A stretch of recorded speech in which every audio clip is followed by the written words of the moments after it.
Welcome to the Arizona Republic Election Show, where we bring you inside the newsroom to talk about the issues and the people affecting the 2018 midterm elections. In this episode, we'll explore the ballot measures. You're going to see a lot of these issues on the back side of your ballot. First, we'll talk a little bit about what they are, and then our gaggle of reporters will break down the political implications. Let's get started. This is how a proposition goes from an idea by voters or lawmakers and ends up on your ballot.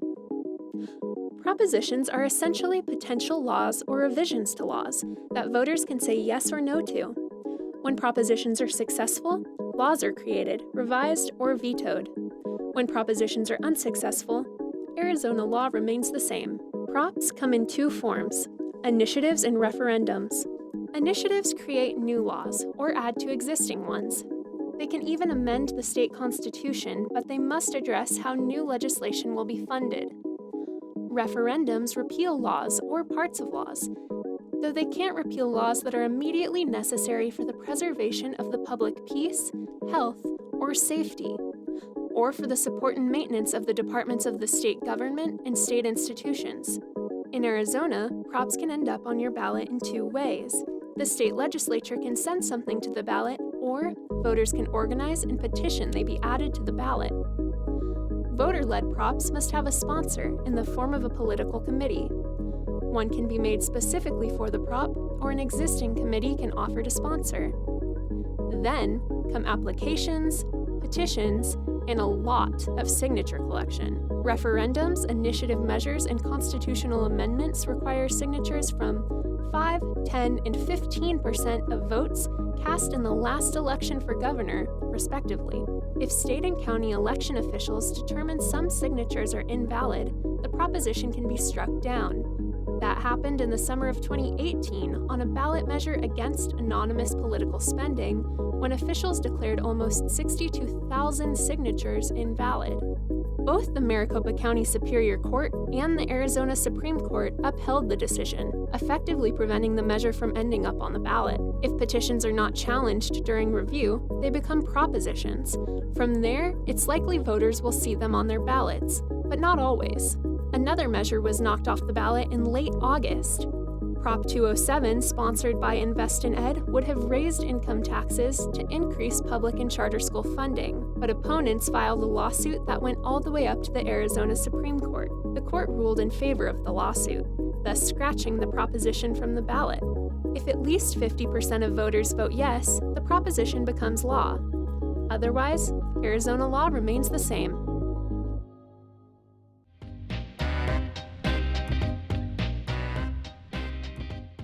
Hi, I'm Richard Rellis, reporter here with the Arizona Republic at AZ Central in our newsroom with reporters Rob O'Dell, Dustin Gardner, and the propositions on the ballot this November. Some ballots we see a lot. This year, 5, but they're complicated and would affect a lot of people if enacted. So let's just go down the list. Prop 125, this one we haven't heard much about. What is this, Dustin? This is probably the least controversial ballot initiative by far. This is a measure to make some changes to the public safety pension system. Public safety unions, lawmakers, they're all on the same page with this. So this one is very little controversy at all. All right, yeah, because obviously there's been stories that say pensions have been underfunded, but this seems to be a fix that everyone's on board with. Absolutely. Prop 126, the Protect Arizona Taxpayers Act. We've seen some ads with cartoony graphics kind of supporting this. What is this one? Yeah, so this proposition, it would prohibit state taxes on services.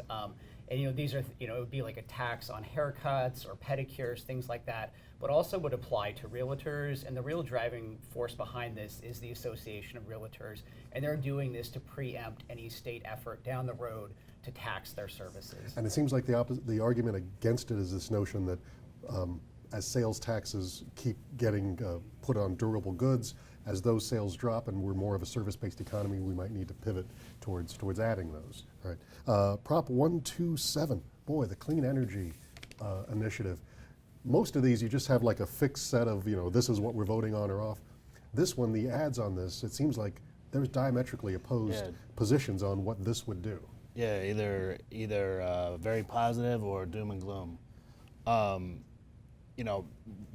Basically it comes down to where are you on renewable energy and how and do you believe that it should be written in the Constitution, this focus on renewable energy? Yeah, the initiative would require utilities to get half of their energy by renewables, not including nuclear, by some years out.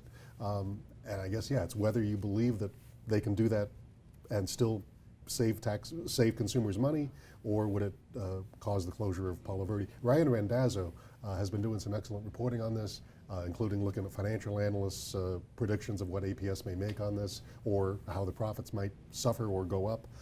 So we'll give him the expertise on this. Yeah, one. I mean, APS really has weighed in really hard, and just that there's a question, I think, of APS's reputation, and like how will that affect how people vote? Right. Proposition 305, this was the one involving empowerment scholarship accounts that was put on the ballot because teachers were able to somehow get the signatures, astounding pretty much everybody, were able to get this on the ballot.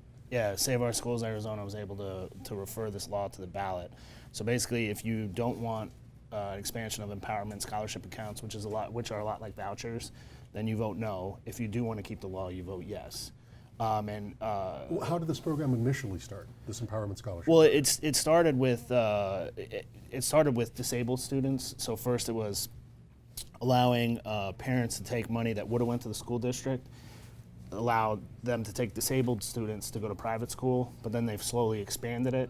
And in 2017, they put in a huge expansion where any student can qualify for it. Basically, a form of universal vouchers.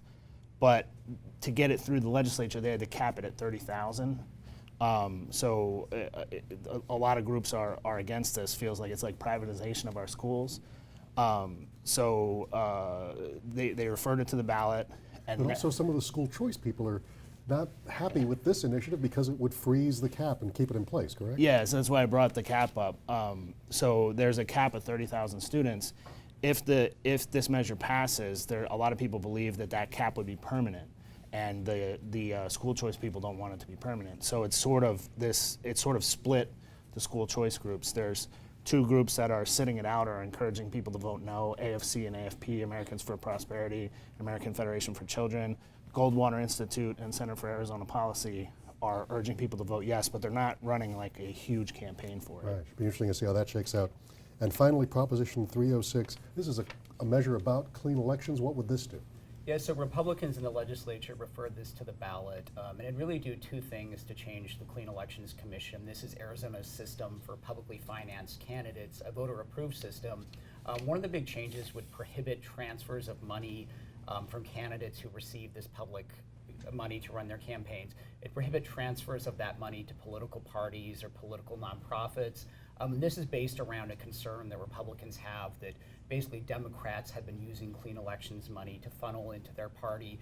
We haven't seen a whole lot of evidence to support that. Democrats say that they're paying for a service, they're getting voter data and other services from the party. And then the second big piece of this would deal with rulemaking and the commission's ability to largely police dark money, requiring dark money groups to file certain trigger reports about their spending to influence campaigns. The measure would make the commission's rulemaking essentially subject to review by a council appointed by the governor, at this point Governor Doug Ducey, his regulatory review council. And the concern from the commission and Democrats is that this would take away some of the commission's independence to police and regulate spending in elections. So this has not gotten as much attention as some of the other measures, but there's a lot of concerns about it and a lot of support for it in the legislature. Yeah, and because of another voter initiative passed years ago, Arizona is a voter protection state. So whatever does get passed, it's really hard to change. So ballot initiatives are incredibly important in Arizona. Thanks for watching this, and stay tuned to our coverage on the election side.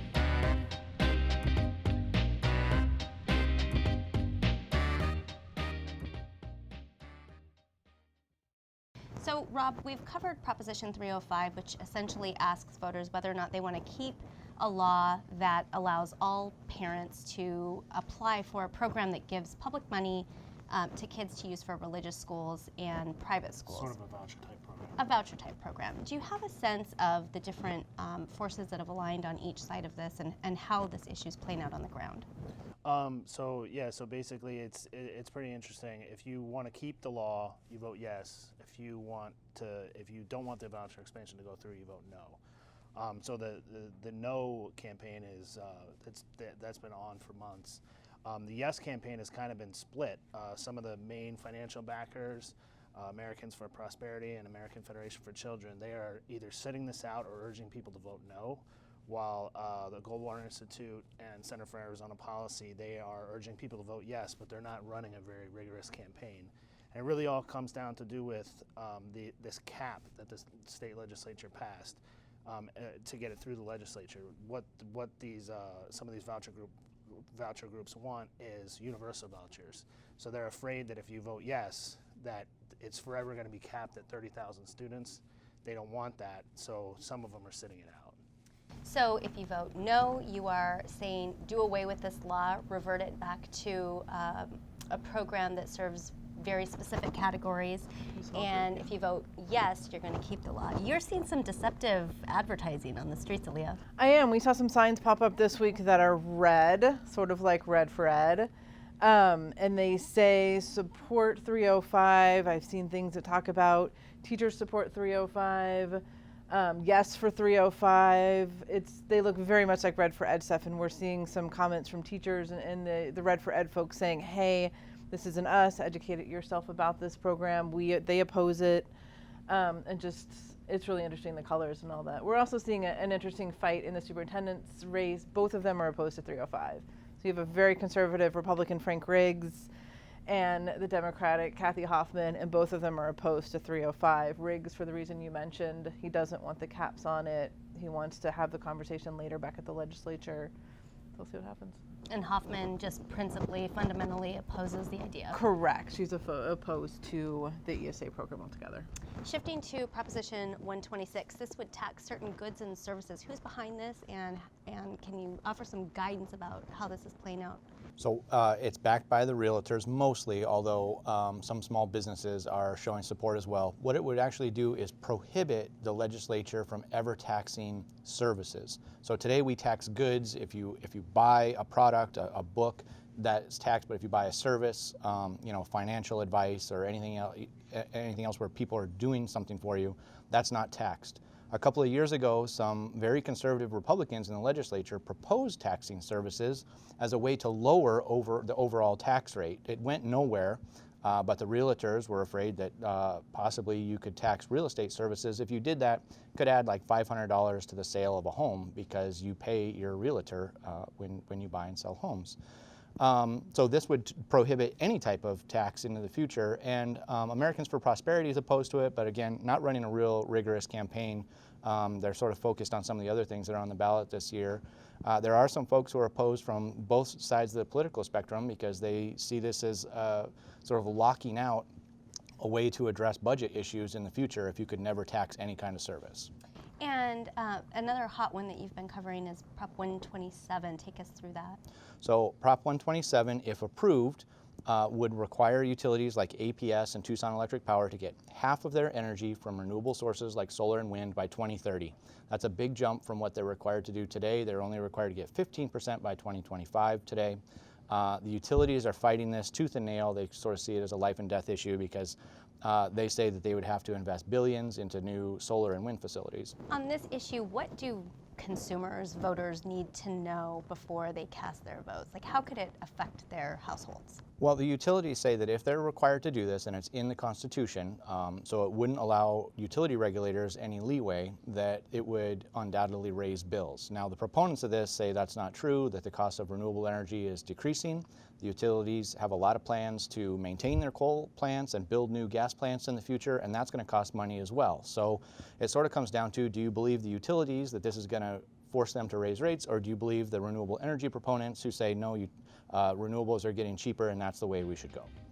All right, well, you can read a lot about these ballot initiatives and our other political stories on azcentral.com. Thanks for joining us.